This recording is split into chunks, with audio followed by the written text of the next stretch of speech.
there's a vibrancy to the arts community here that I really love and respect. Denver presents much more of a challenge because there are innumerable open doors, and you kind of have to decide which one you want to walk through, because once you do, you're in it. And I like a good challenge. The slam scene here is internationally famous. There are people that have come out of Denver and Boulder that have done amazing things and set a standard and a precedence for this art that we create. And they have passed that on to multiple generations of people now, which is an extraordinary thing to be a part of. So being able to walk in to the Denver Mercury Cafe and be known from Kansas City in Denver was amazing. But being able to be respected in this scene, that's an extraordinary feat that I hope to accomplish. I submit and receive a wonderful amount of rejection letters for my poetry all the time. I have my New Yorker one on my fridge now, like, someone at the New Yorker read my work, didn't want it, but that's fine. There's not a lot of social grace for people to fail out loud in public. And we fail all the time. I just love writing short, weird sentences that whip around in this strange musical way. I also know nothing about music. It does not stop me from collaborating with musicians. Why not? Together we'll figure it out. The Denver poetry scene is vibrant and it's vast. There are two major slams, so the Mercury Slam and then Slam Nuba. They have also a youth team, Minor Disturbance. They all have extraordinary passion, and they're very vast and very vibrant, and there's a sense of inclusivity that I really, really appreciate amongst all of the slams, in that they want to tell all of the stories. They want everybody to be heard, and there are different places for different types of stories, for sure. But it's a really inclusive environment. I think everybody is welcome and celebrated across the board. I loved everything about what the city is doing right now. I really love this attitude and idea of pioneering and the make it or break it of Denver. I love the history of that. Because that very much drives my ambitions. I'm willing every moment of every day to put it all on the line. I'm willing to risk it all for achieving this dream. And Denver was a new challenge. This is a progressive city. It's also got a pretty vast array of opportunity available in this city right now. A lot of people are doing a lot of things, and it's easy to get in and participate in ways that I haven't before. So, like, working with the Denver Art Museum has been amazing. And in Kansas City, they have great museums with great staff, but they maintain a very classical idea of what museums do and how museums operate. And I think here there's a more modern initiative to expand people's idea of art and people's access to art. I think the challenge here is more, what am I going to grow from the most, and where is everybody? Because there's so many people doing so many things. Zines are really hard to define, and I've heard lots and lots of definitions. For us, we think about them as anything that's independently published and typically doesn't have a huge print run. And so for the Denver Zine Library, one litmus test we have is, if it has a barcode, we think a little harder about, is this accessible other places? Is this something that makes sense for us to keep in our collection with limited space? And so zines can be about anything, can be formatted in any way, can be any size. So it's been amazing to be involved with the Zine Library for so many years, to see really the range of what zines can be and what they can look like. The local magazines, and that there's not like a clear line between what's a zine and what's a magazine, that things like Suspect Press and Birdie are engaging local writers, and so it's not necessarily a huge circulation. And so at least at this point, it's something that we have had in our collection, because it's something that is that you can't get a ton of places. We have a lot of fiction, we have some poetry, we have a lot of music. So some of it's, interviews, things like that. We do have a large per zine or personal zine section, which is typically more journal style. It might be a combination of, I went on this trip and here's this recipe I like and here's this picture I drew, and all just compiled into one thing. Our collection has grown so much from, when we started 14 years ago, we had about 2,000 zines in our collection. Now we have about 20,000. And the donations come sometimes one-off and sometimes one or more boxes of zines.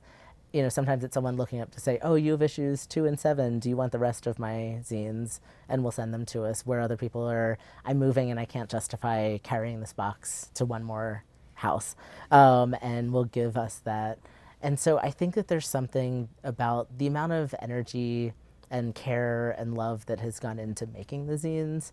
As a zinester, I love that idea of being able to house that all in one place, that these are things that everyone's just created and put into the world. And so I think that that's been one of the really important reasons that I've stayed invested and involved in the Denver Zine Library, because I think that that's a place where we can have that history and the voices of people of just everyday random people. So it's not the bestsellers, and all of that is great. I love reading and I love books. And zines are a whole other, they're connected, but they're this whole other thing. And how do you maintain all of those voices, all of those experiences that you might not get other places? I think that one of the things that draws me to zines the most is that vulnerability and being able to hear voices that I don't necessarily see in the mainstream, being able to have access to things that are just not what I have seen in other places. And I think that that personal aspect and that autobiographical aspect is something that feels really powerful. I think that zine culture has a lot of overlap with DIY or do-it-yourself culture. And so it's people who want to just be creating their own media, put their experience out into the world and not have to go through necessarily editors and publishers and the hurdles that might be a barrier to people creating their own works. It's an important part of history. So if you're looking at Denver history, or you're looking at artistic history, or you're looking at the history of writing, or you're looking at the history of specific communities that are writing about their own experiences. And then looking back, we can say, look at all these people who were here, look at what they were doing, look at the mark that they left. Zines really just provide access to voices that you might not have, next door or down the street or in your class. So if people are brand new to zines, I think that places like the Denver Zine Library are really helpful because we have them categorized by different areas. So then finding out what someone's interested in. Do they want to find recipes? Do they want to read personal stories? Or are they interested in poetry or visual art, photography? That collections like this can really help hone in on, oh, here's the topic, but look at all these ways that this could look on paper. Our main programs are the open hours to make sure that people can come and look at our collection, and we have a lending policy that people can then take zines with them. We do workshops where a lot of times it's mostly zine making 101, but we've done it from elementary school age kids to college students to adults at craft stores or public libraries, things like that. And so it's a range of like, how do we get people documenting their own voices, documenting their own stories, and sometimes it's in comic form, sometimes it's in written form. Distribution can really take a lot of forms. So some of it is that in-person, trading, being at events, being at Zine Fest, things like that. And I love that, being able to interface with people and, they have some context for who's writing the zine. But then there's lots that I, sell them online. I sell them to other distros who then will, add it to their catalog and people will buy it directly through them. And so I think that there's a lot of ways that people can get their work out, but it's hard to break into it, that if you're creating your first zine, how do you get it into somebody's hands, especially someone you don't know? In Denver, you can find zines at Kilgore Books, at Lowbrow, and at Mutiny Information Cafe. You're at Mutiny Information Cafe in Denver, Colorado, the center of the universe. I got all my bases covered here. I do everything I love: books, comic books, records, live entertainment. You know, a place for geeks of all that run all across the board that feel safe when they come in here. You know, I want everyone to feel safe. You come in here. Yeah, I don't have time to tolerate your hate. I don't have time to tolerate any meanness and grouchiness and those things. Life is very short. You know, 90% of the people that come in the door are pretty groovy. You know, revolutions are born in coffee shops. They might have been talked about the night before in the bar, but all the details are laid out in the coffee shop. I guarantee that. The people I deal with tend to be more lowbrow and underground, you know, so I work with the zine culture. I work with DINK, the Denver Independent Art Convention, more encouraging small people to step up to the next level, you know. If you say that you like to do poetry, come down and read some poetry here, you know. If you want to sell your art, I do a street market. I buy a lot of local art and sell art. I'm more of an encourager, so you know the things I deal with probably wouldn't reflect financially in the city as much. But you know what we have is a really strong, you know, a lot of small independent galleries. But I don't have money to give to people though. You know, what I give people is opportunity. You know, we don't charge people. We don't charge at the door here very often for events, so they're all donation based. So like, you know, kids will book their friends' bands that are coming from out of town. Everybody kicks in money, and there's a degree of altruism to them. You know, I kind of shoot to break even on things, and then if I make a little money, that's great.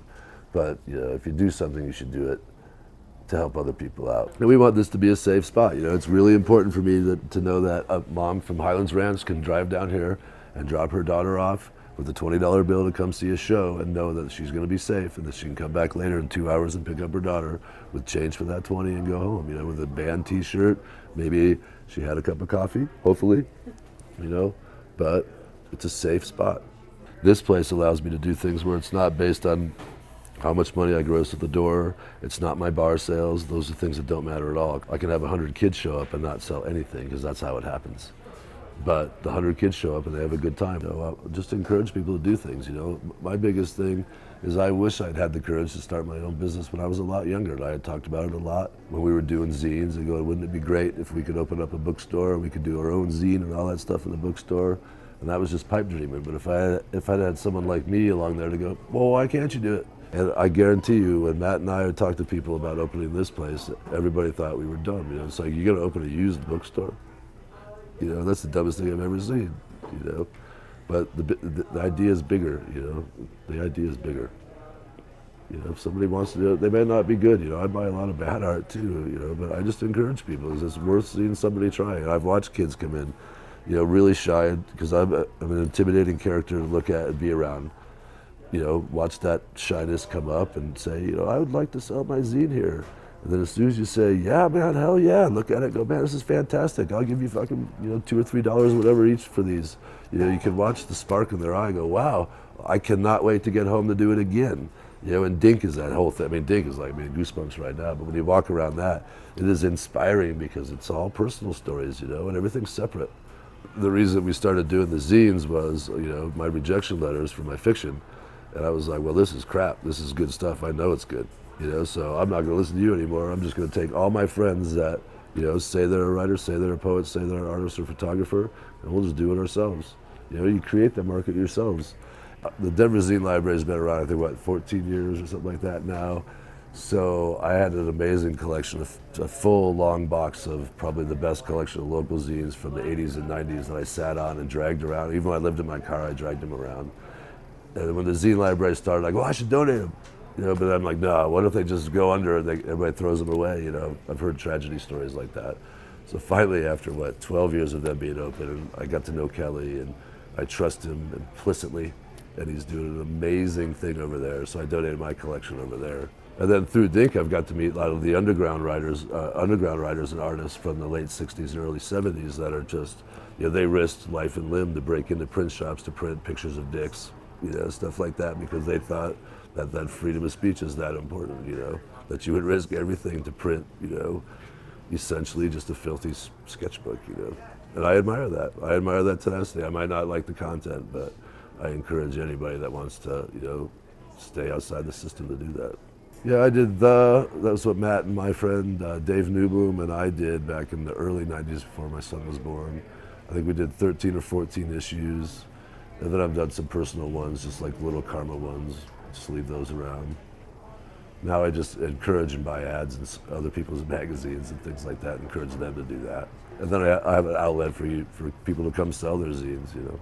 It's a new renaissance for creative people, you know, the absolute amazing technology that is afforded us to write on our cell phone. You know, I can do things on my cell phone that took us, you know, hours to do when I did my first zine, like in 89, 90, not even Photoshop 1, you know, to run a filter would take half an hour on anything. And if you screwed up the filter, if you did it too much, you had to delete it, which would take 10 minutes, and then to redo it and take another half hour. So we can just, you know, you can put bunny ears on somebody's head right now while we're sitting here and make a video and send it out and have 100,000 people see it right away. It's pretty amazing. So seeing that kind of technology and the art come back to the common man, this is an amazing time. We just need, you know, take advantage of it. You know, the best art, like I said, the best comics that are being created, the best art. This is probably the most amazing time to be alive. Without a doubt, we did all ours cut and paste. And, you know, we stole keys from Kinko so we could run copies on our own. You know, we'd run 2,000 copies and pay 38 cents. You know. But now you can do all the layouts so easy. There's really no reason for you not to be doing small press things like that, man. It's that easy. Now I just try to read, you know, there's local stuff. Josiah Hess, his Carnality book is fantastic. Brian Polk's a local writer that's great. Jason Heller, science fiction writer in Denver, he's one of Nebula. The literary arts magazines like Birdie and Suspect Press that we have, you know, you can get some really quality, great writers and, you know, something that you can leave on the back of your toilet, which is amazing in Denver, you know. When you come out of the zine community, it's like everyone's on an equal playing field, no matter who's better or worse. You're all still folding and stapling and putting out your own thing. And it felt like that with Suspect Press for the first year or two, because it was still all my old zine buddies. In a way that I feel like there's so much to read out there, and there's so much bad writing, and there's so much commonplace, pedestrian, easygoing kind of writing out there. There's so much fear of upsetting anyone or losing advertisers or, you know, hurting your bottom line as a publication. We really want to give someone a transcendent experience that takes them out of the moment and transports them into a place of adventure and whimsy and humor, but then at times a little bit of discomfort. Excuse I think me, that's sir, do you have something I anything in the learned chive from garlic the spectrum? comedy scene. Is that little bit of tension. What are you guys using for yourself? If you know how to operate it, it transports people, you know? It takes them into an uncomfortable place and then gives them some resolution that's so satisfying, or it always was for me as an audience member. And that's kind of what one of the things that I want to achieve with literature. We want to raise some eyebrows. We want to challenge people. We want to give people that moment of, what am I reading? You know, what did I just pick up? In addition to doing the magazine as a quarterly arts and literature journal, we also publish books. It's not as punk as it used to be, but it started more punk, and I think there's still some of that punk mentality there. We try to blend cute and evil a lot. It's kind of our thing. So with our new logo, it's this trickster god, but he's sitting in a fancy chair reading a book. So that's kind of who we are. We like to be subversive, but we also like to be pleasant. We have essays, interviews, album reviews, film reviews, poetry, photography, illustration, screen printing. It's pretty much a mixed bag. The comics are big. We do everything ourselves. We don't have a style guide. We kind of like the idea of changing things to look the way we want to look, depending on which piece it is or which issue it is. We always have Suspect at City O City, and outside we have a distribution box. We have distribution boxes at the Illegal Pete's locations and Mutiny Information Cafe on Broadway. You know, anywhere where there's art happening, where there's young people, which is pretty much everywhere in Denver. It's a free publication to the public. So in order for it to be free to the public, we sell ads so that we can afford to pay for the printing costs. And it was weird to me at first, but advertisers want to be involved. They're all local, they're all small businesses. They like what we do. They all support the arts. And it's kind of like they're also a part of our team. So they work with us in order to put out something they believe is of value to the city.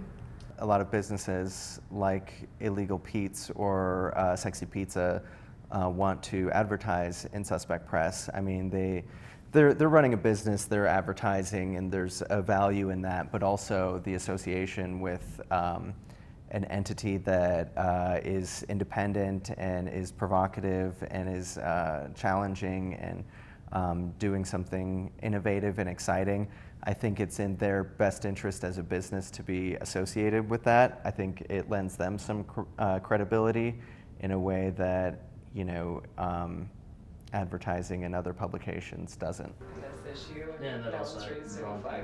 We have done a variety of events. We usually get ideas that we're really excited about and we put all of ourselves into them, and then it ends and we go on to another one. So for a few months, we were really into teaching Lit on Lit. We taught creative writing marijuana classes where you could just come hang out, super casual, smoke with other people who just want to write with some free prompts. And that was really fun. And then we moved on to doing records for writers at Mutiny, where we played records inspired by music that we listened to while writing, in collaboration with KGNU Radio, who we also underwrite. And now we're going to be moving on to a series of readings, monthly events where we put on readings. Slacks. And I'm sure it's just going to make moves without making moves, as our audience does. It's just now getting to the place that you've seen the music scene and the comedy scene get to, where people are starting to meet each other and have events and selling their products, and people that are buying them, and fans, you know, not just people who are creating this stuff, but people that are really excited to read these books and zines and magazines. I think there have been plenty of people who were creating things, but they were a little more isolated. And that's the thing about literature. I mean, sometimes people give readings, but for the most part, it's a piece of art that people absorb when they're alone. That's like a little isolated magic between their eyes and the page and inside their own head. But I think that's changing. I think there's more of a above ground culture that's forming among people who create things, mostly because they're all so inspired by one another. It pushes you. I'm actually drawing. There's arts communities for everything. There's the theater people, the poetry people, the sculptors, you know, just everything. Like, I'm from Iowa, and I didn't have a group there. I didn't have a community. There's no arts community where I'm from. You're just an individual. So out here, to me, anything feels possible. A lot of it's hidden still, or just very introverted, and it's in different pockets. They're the poets, and they have their own community, and they put on a lot of slam events. The comedy community where there's storytelling. So they write and they tell stories, but it's a little more competitive and extroverted. And then there's the journalists. They have their own community too. And then the fiction community, I think, is the farthest behind in having a community because it's a lot of private hours spent doing that kind of work. We're hoping to make fiction events popular and to find a way to do that and bring the community together. That's more than just a meetup group or a workshopping group, but the love of the art form and that it's a worthwhile endeavor. It's gonna be a mixed bag. We kind of like to do a variety show because that's what our magazine is. It's comedy, it's comics, it's essays, reviews. Really need a community of people to bounce things off of. I think you need your own internal instincts and your own vision of what you want to do and what excites you. I think that's got to be priority number one. You can't just play to the crowd, but at the same time, you have to write to somebody with readers in mind. It's a balancing act. Still, you never really know. if it's going to land. And it does need to land. I mean, I don't think it's satisfying to just make art for yourself. Yeah, I think writing is essentially the intense act of self-discovery on paper. My students primarily are working on finding their voice, and for I think for most writers, that's the constant struggle, to keep finding it over and over again. And that really has to do with coming to understand what you have to say, and that's one of the biggest questions I think writers have to face with with their work and with themselves. Like, what do I have to say that's so important? And you have to be willing to answer that question, which is sort of an act of courage in and of itself. When you hit the one right moment in a story, it's like you've reached down into this sort of well of narrative, all this water of words that's just down there and pooling, and you're reaching down and you're plucking that one thing out that's going to differentiate itself from everything else. That one moment, that one perfect sort of narrative moment that you recognize and that readers can recognize and that you think has this sort of ring of truth to it, and that's sort of what you're going for, that one perfect moment. And that, I think, turns into what you want to say. I mean, sometimes you sit down and you start writing, not because, actually very often you don't know what you want to say before you really get it on paper. The line between fiction and poetry being a very insubstantial one. And I think flash fiction as a form is making that line, if not completely disappear, it's making it even less substantial than maybe it was before. I think the two forms are in large part sort of the same thing. What's the difference between a narrative poem and a piece of flash fiction? I don't know, self-definition really in the end. I think it's the author's choice about how they want to label that piece. But it's all kind of going for the same thing. It's using language to capture that perfect moment, and the labels don't really matter in the end. Okay. There's a unique sort of comfort to the longer forms, and I've written a novel, and I'm working on my second, and there is this sort of, there's a luxury to that. You get to sort of lay about in terms of the language. You can take your time, and you're still getting to the same destination, but you're taking a long time to get there, and you're enjoying the trip, and you're seeing the sights. And with flash fiction, I mean, it's right there. You have to get to it immediately, and you have to get a reader to go there with you immediately, and that's the challenge of that form. That's why it's exciting, I think, for me. I think you have to have ego to build that sort of shell around yourself where you can put your work out there and see it rejected in a really overt way, and sometimes in a really what feels to be a kind of mean way. That art has to get rejected for a little bit before it gets accepted, and that's true on a piece by piece level, and like on your work overall sort of level. I mean, you have to go through this trial by fire to really find a place and a venue and a readership and just a style of your own, your voice, I guess, before you can really get to that place where you can depend on it and call it up when you want to. And even then, it can be elusive. But you do have to go through all that work. The work itself is part of that process, and you can't shortchange it.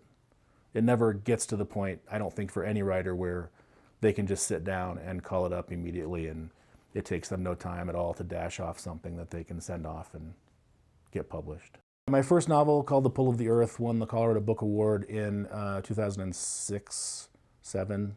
I don't really remember. That's terrible. And ever since then, I have been working very happily as a volunteer judge for the Colorado Book Awards. I've supported them in a number of different ways, and I still do, because I think it's an amazing and important resource for literature in the state, and it's how we sort of reward the people that are from here, who work here, who write about Colorado. I think it's of massive importance. That award meant a lot to me in my career, and I know it means a lot to the people that win it every year.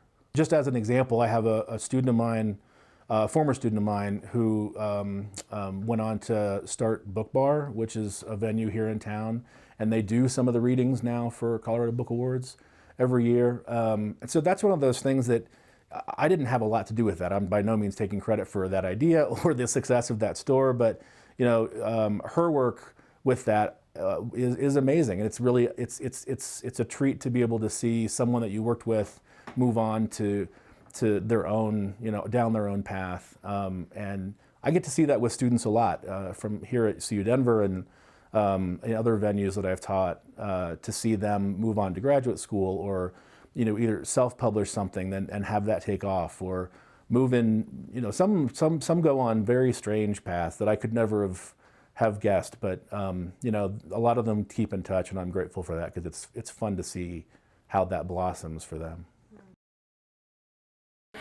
It was a creative writing class. I really, really enjoyed his class. I loved it. I explored writing in a way that I never had before, and he was such a great teacher. And little did I know at the time that years later we would be sort of, working together in a sense. It's great because he, I've seen him here at literary events, and so it's good when things all kind of come full circle like that. We like to host community meetings, and we love hosting book clubs. So we have book clubs that meet here, several of them a day. Aside from that, it's a great place for people to just come and meet and have a cup of coffee or a glass of wine, a social experience around reading. And one of my driving forces for getting into this business and being so passionate about it is that when you read a book about somebody in a different situation than what you're in, somebody from a different background with different beliefs, a different gender, whole different life situation, it builds empathy and it puts you into that person's shoes. And the more we can do that, the more understanding we can be of one another. And I think that this may sound way too idealistic, but I think the more we read and the more people read, the more empathetic, more understanding, the more forgiving, the kinder we'll be. And we like to have sort of a more intimate author event. So we love it when authors come in and they'll just sit right down, amongst everybody that's here to talk with them and have conversations. And we like to see more of an exchange rather than, somebody just speaking to the crowd, and then there might be a Q&A session. We like to have more intimate experiences with authors. Yeah. Food and drink just brings people together, and it encourages people to stick around longer, and that's what we like to see, is to have people come in and stay for a while and hang out for a while and get up and browse and then come back and have some food and have a drink and then get up and browse again and then maybe buy some things. But there has to be spaces in our society where people can just come and hang out, and that's not just sitting at home or being at work. And there's this concept called the third place, and we're huge proponents of that whole philosophy of creating a third place, a place where you can go that's not home, that's not work, that is somewhere else where you can gather and you can build partnerships and friendships and just be with other people. It's very important for us to have some sort of backlash against being isolated. So much is going on. There are so many literary events all the time. I mean, we're fairly new to the scene, but even in the past 5 years that we've been around, I've seen a lot of changes and a lot of growth with events, with readings in various spaces. With reading series that have been popping up, and maybe it's just because of the world that I live in, but it seems like more and more people are getting out for literary events and enjoying literary events. I've done some events at Book Bar, and done some, I did a kind of book club thing for Ready Player One, the book Ready Player One, about a year ago, and that was a lot of fun. It's just a great venue, and to see like the support of literature, and Colorado literary pursuits. The more I know about the literary sort of event stable in other states, the more I come to appreciate how much is going on in Colorado. Between the events that we here at CU Denver put on, the other universities around town, Lighthouse Writers Workshop, all these different entities are kind of working independently and also working cooperatively in some ways. The city of Denver has done amazing things with the Denver Reads program and things like that. It's insane how much is going on. When I write I write a weekly thing for Westward about best literary events week to week, and it's astounding to me just how many events there are. you could literally do something almost every night in this town having to do with literature, and that's a little crazy, and very, very cool. Consumerism at large, we're kind of turning away from the very bland, boxy sort of consumer experience and going back to community spaces, locally owned spaces. I think increasingly you'll see more and more community bookstores rather than the bigger, big box, online even bookstores. Because we can think about the community that we live in and the community that the store is in and who our customers really are because we know them. So I think about that when I'm choosing books a lot of times. Sometimes I'll have a title that I'm looking at and I think about a specific customer and think, I know who's going to buy that. I'm going to bring that in for them. And a lot of times I'm right. When you look around at the store, the titles that you see are largely a reflection of the community, certainly a reflection of our customers. It's really important to bring in a diverse variety of voices. We've had Birdie here. We have a couple of art magazines, Colorado Collective, Art Beat. We will always give books away because, of course we want to sell them. For example, we have a little free library right out front. And some people will stop by and pick a book and never come in, but they're reading. That's what we want. We just want people to read. And not everybody, books can be a luxury for people. Not everybody can afford a book. So those are the people that we want to get books in the hands of. Art's a luxury item, and in Denver, there's a lot of money. So arts and music and things like that, those are luxury items that people have, that people that can't create have the money to spend on that. And there's nothing wrong with making money off your craft. That's the whole deal. And people, artists and musicians all tend to undersell themselves and what their worth is. It's easier to help the people right around you than worry about somebody that's going to be coming from Detroit or something. Because the people that I help book a show to are the people that are serving me my food, that are fixing my car, the people I buy my clothes from. So why not help them out? Help everybody out. I've watched, kids come and not feel as welcome as they thought they were going to feel as far as the music scene, because it is tight. We are a little insular, but we are open to a lot of people coming. Mainly just disappointed in having to work so hard. When me and my partner Matt, we came to town, I worked part-time service jobs, I worked at coffee shops and restaurants, and the rest of the time we had time to do zines, make bands. I think my first rent here was $175 or something. And I lived in a garage a lot smaller than this room, but it was $175. So, you work a week, all your bills are paid, and the rest of the time we had time to create. We put our money back into zines and stickers and graffiti and all those things. But kids, they're coming here for that reason, and then it's disappointing when they can't afford to do it. Denver has been an exciting place for so long because it's been a little bit of a secret. And I don't want to get on a tangent about old Denver and new Denver and how I wish these millennials would stop moving here and making it so expensive, even though I kind of do. When I came here and met a lot of interesting people and did some fun stuff, I lived here for a couple of years, and then I moved to San Francisco for a year. And what I discovered there is that it was an international port where the whole world was paying attention to everything they did, and they had this legacy, the 60s and Hunter Thompson and all this stuff that people in Japan were paying attention to, people in Germany, people in Australia.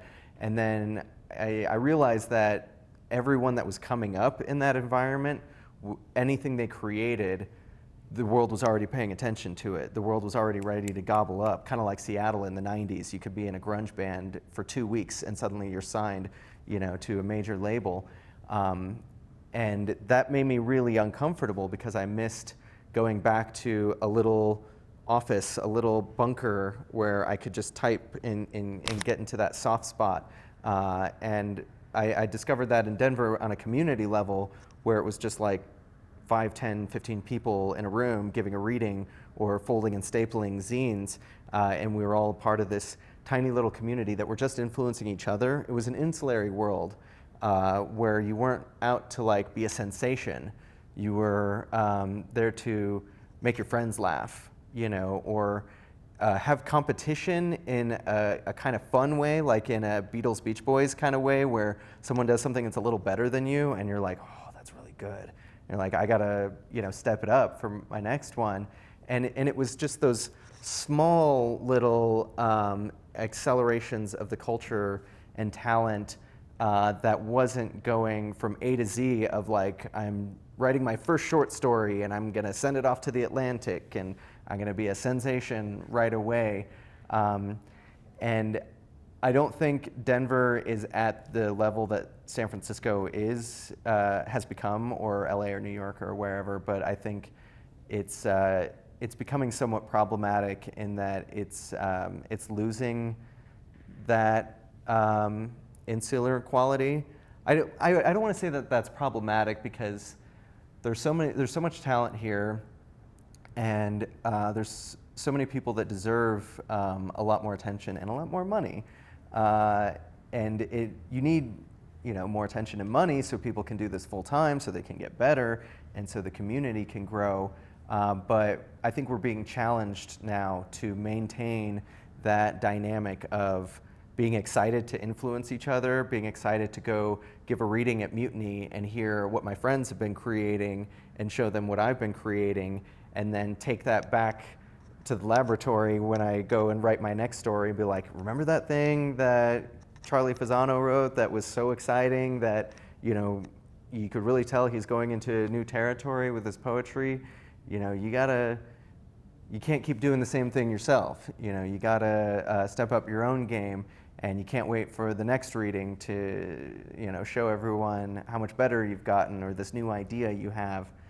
And so far, I think that's maintained. It is still, there's still that dynamic. There's still a lot of talent here, and everyone is continuing to get better.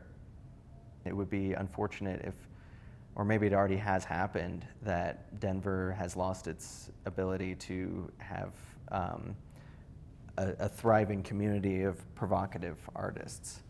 I don't think it's completely lost that ability, but I think it has been damaged and diminished. I think that there is this swing of creating, and I don't know if that's specific to Denver or if it's happening across the country, but it seems like there's now all these stories about zines and how zines are back, and a lot of us are like, zines never went anywhere just because you were not involved in them in this chunk of time. But it does seem like, at least in Denver, there has been this upswing of people creating and trading and trying to figure out how to, do some collaboration or to be promoting all of this local work. One of the things I love about Denver that, and I don't know if this is true in other places, but it feels like, partially because we're geographically isolated in a way in the West, that people aren't just going to like run over to the next town and like do stuff over there. And so for us, when we know that people are starting zine projects or zine fests or collections in Colorado Springs or in Fort Collins or anywhere else in the state, we want to figure out how do we support them rather than it becoming a competition. There's always something going on, and that's really beautiful. But I don't think it's likely that things will be going on here much longer if we do not make this space accessible for all people. The cities like Denver that are booming right now when you drive up all of the prices of everything, you drive out the people who cannot afford it. And those people are the people who create real culture. Those are people with unique perspectives. Those are immigrants. Those are refugees. Those are people of color. Those are artists. Those are remarkable human beings that once they leave, a city dies, whether a city knows that or not. You can keep pumping and going and rushing and pacing, but there is no life. It's just happenstance. Everything is just happening. And it's cold and it's steel and it's ugly. The sort of beat history of Denver, and especially Lodo and now Rhino and just that whole Curtis Park area, that's definitely part of the charm. That's the thing that you can't renovate out of. There's no gentrification that can take away the history of the place. So you rely on that, and you rely on those stories keep being repeated and told again, and that's part of what our job is as in the literary community, to keep reminding people that there's a history here, and we're keeping that alive. And Denver has done a fantastic job of saving a lot of the city blocks that boast that kind of like old architectural style and that character. So there's a lot of romance here, I think. There's a lot of romance that Denver sort of created for itself in terms of its sort of cowtown image, and the whole stock show thing, and like this sort of Queen City of the West idea.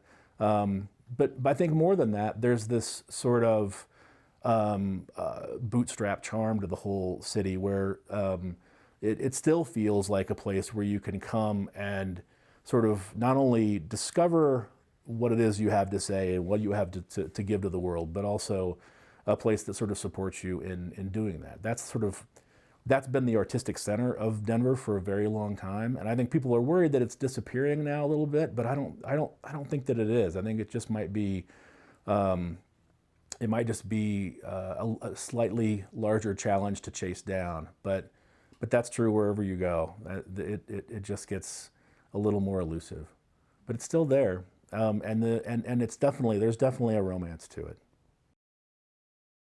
I haven't made $1 million doing this, but I do feel very satisfied in that me and some of my friends figured out a way to not have day jobs, to put everything we had into our art, and at times, really broke and have, been literally starving artists. There was a time where I lost like 15 pounds when I first became a freelance journalist. It was really scary, but it was also thrilling. It was a kind of dream that we'd all been working toward. But I think it's being a part of a larger community that kind of gave me the momentum to be able to live as a writer. I don't think I could have just, stayed in my basement in Iowa and kept typing those stories that no one would ever read. It's by being a part of a community that I was able to have a life and a career as a writer. To make a little bit of money so we can, send it to the writers and the artists that contribute to us so they can continue to improve. And so Denver can continue to improve. And so the talent just gets better and better. And hopefully they don't move to LA.